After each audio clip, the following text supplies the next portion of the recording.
We're at a meeting to inform the citizens in the area of I-70 of what the information has come from a new monitor that the state put into this neighborhood to measure what was happening to the air quality from highways. The monitor is showing that this part of Denver is in violation of the national health standards for particulate matter.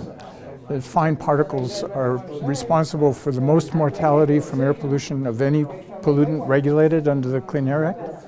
And what this monitor is telling us is that we now understand why the people in these neighborhoods are dying at 70% more from cardiovascular disease than people in other areas of Denver. The city of Denver did a health status study for these neighborhoods 2 years ago. And in that report, they explained that some of these neighborhoods here have 70% more cardiovascular mortality than other areas of Denver, and 40% more children being hospitalized for asthma than in other neighborhoods in Denver. What makes it an issue of class is the fact that these neighborhoods were essentially powerless and voiceless back in the 1960s when the decision was being made where to put I-70. One of the options was 6th Avenue, which was largely middle and upper class neighborhoods. And those neighborhoods successfully fought to have the highway moved up here into low-income Spanish-speaking neighborhoods where people were not well educated and didn't have the political clout to keep the highway out of their neighborhoods. It was still a low-income neighborhood. Some of the people who are here today were alive then. Most of them have been replaced by their children and their grandchildren. But the families have gone to the schools here.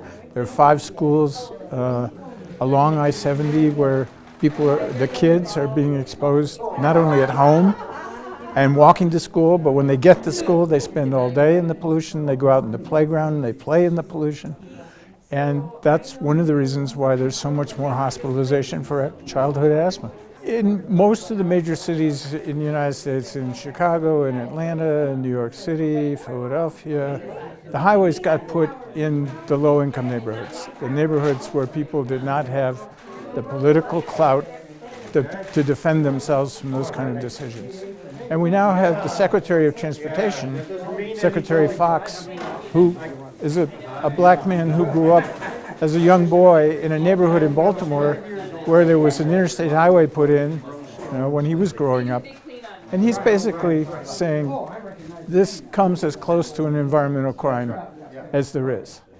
Putting a major highway like this where you've got now 150,000 cars driving through these people's backyards, and CDOT proposing to increase that to 220,000 cars a day driving through their backyards, putting pollution into their air, and essentially poisoning them.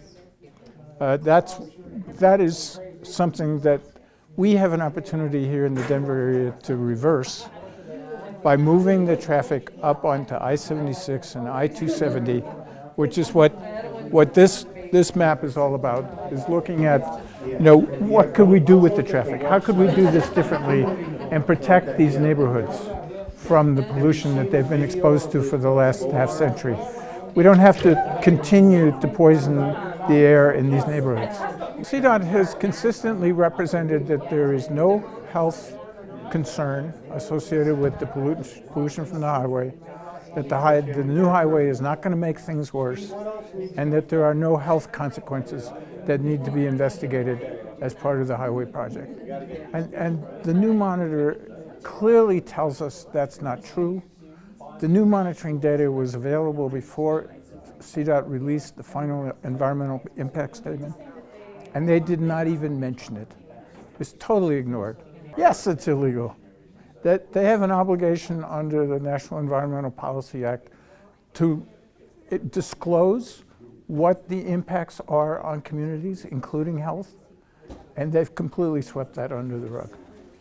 The health outcomes that Denver Environmental Health identified in these neighborhoods are primarily mortality from cardiovascular disease, heart attacks, and childhood asthma.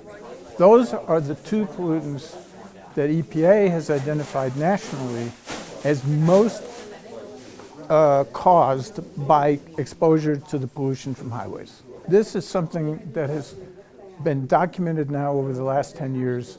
The scientific evidence is clear that these are the diseases of air pollution.